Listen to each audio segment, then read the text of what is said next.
आजिर recipe सबुठु healthy आ सबुठु tasty कम समय भितर बनी जाउची कम जिनसरे मध्य आम ताको बनै परिबा। मु एठी मांडिया और नड़िया को नहीं गोटे हेल्दी रेसिपी बनाऊँगी। गोटे फाड़ नड़िया मो पाखे थिला मु ताको कोरी देइची आ ताको चिक्कण करी मु ग्राइंडिंग कर दउची जेमती मांडिया सहित भलसे मिसी जिवो। ता सहित मांडिया चूना को मु पानी देइकरी ताको गोळेई दउची।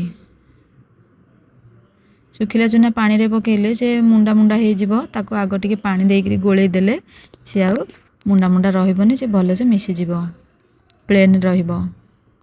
जो भली खरा हेलानी ठंडा ठंडा जिनस मन होउची सब बेले बनेकी खाइबा पई। नड़ियाटा बाटी देइची ताको आ टिके पानी देइकरी नड़िया पानीटा को दे दउची। मु एपटे कड़ाई बसई सारलानी बिना तेल ये मु टोटल तेल देनी। तापर जो मांडियाटा को आम गोलैकी रखीते से मांडियाटा को नड़िया रसरे आम देदबा। एते टेस्टी थरे बनइले आपण माने जानि परिबे। एमती बनैकी फ्रिज रे रखिकी ठंडा ठंडा खाआंतु। खरा दिन जो भली खरा हेलानी खाली मन होउची ठंडा ठंडा खाइबा पई। पेट ठंडा हवा सहित देह को हमर बहुत प्रकार एनर्जी मिलिबो। ताको एमती गोळेई चलिबे टोटाली छाड़ीबेनी नले मांडिया चूनाटा तले बसिकी लागी जिवो सांगे सांगे पोड़ी जिवो। मु स्वाद अनुसार लूण पकेई दउची।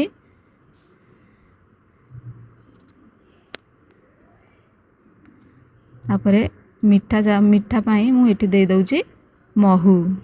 मु प्रथम रु कहिची ना वीडियोटी हमर संपूर्ण हेल्दी।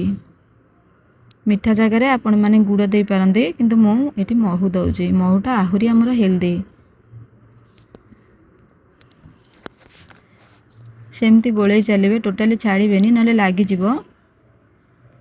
एमती बनैकी ताको फ्रिज रे रखिदेबे आ ठंडा ठंडा खाइबे। एते टेस्टी आपण माने थरे बनैकी खांतु नड़िया रस सहित मांडिया को मिसेकी बहुत टेस्टी लागिबो। आ सब बेले मन हबो एमती बनैकी ठंडा ठंडा खाइबा पई। मु एठी आउ टिके तार स्वाद बढ़ेवा पई गोटे चमच गुआ घियो दे दउची। आपनको खुशी आपण माने देई पारंती न देई भी पारंती किंतु भलो बास्ना हबा पई मु एठी पके दउची।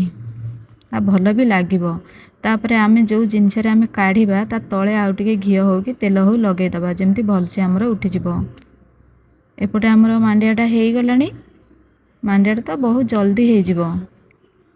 कम समय भितरे पाखापाखि 5 रु 10 मिनिट भितरे मांडियाटा हेई जिवो। आ भल बास्ना पाई मु एठी टिके गुजराती गुंड पकेई दउची। मु ताको जेली टाइप रो करी बेली भाबिथिली किंतु से जेली हेलानी कहीं मांडिया चूना मो पाखे कम थिला। मु अधिक करबा आशारे अधिक पानी हे गला मोर पतला हे गला बेटरटा सेति जेली टाइप रो बनिलानी। आपण माने जदी जेली टाइप रो बनेबा को चाहुसंती ताले बेटरटा को आउ टिके मोटा कर देबे। से ठंडा हे गले भल से जेली हे जिवो। मोर बेटरटा मोर पतला जेहेतु हे गला जेली टाइप रो हेलानी। तथापि बहुत कष्ट रे मु ताको 2 रु 3 पीस बाहर करिछि। एमती गोटे प्लेट रे ताको बाहर कर देबे आ फ्रिज रे रखी देबे नले रात रे बनेकी सकाळे बढ़िया से खाई देबे। सॉरी रात रे बनेकी रखी देबे से सकाळे हे जाइथिबो। मु ताको जेहेतु दिन रे बनेछि ताको फ्रिज रे रखी देइथिली से भल से सेट हेइनी। पतला जेहेतु थिला हमर से जेली टाइप रो भल से हेलानी किछि कथा नाही किंतु एमती रे भी हमर तो बहुत हेल्दी जिनसटी। एमती थरे बनैकी खांतु आ किपरि लागिला मते कमेंट बॉक्स रे जणांतु। देखंतु बहुत कष्ट रे 3 पीस बाहरी छी आ बहुत पतला अछि। रेडी हे गला हमर मांडिया आ नड़िया रो गोटे हेल्दी रेसिपी। वीडियोटी तो आपनको निश्चित भाव में भल लागिथिबो। आ मो मतरे सबुदिन एमती मांडिया जाऊ करिकरी खांतु खरा दिने बहुत भल। नुआ थिले सांग मानक पाखु शेयर करिवे। भल लागिले छोट लाइक टे करिवे। कमेंट बॉक्स रे मते जणैबे। रहउची नमस्कार।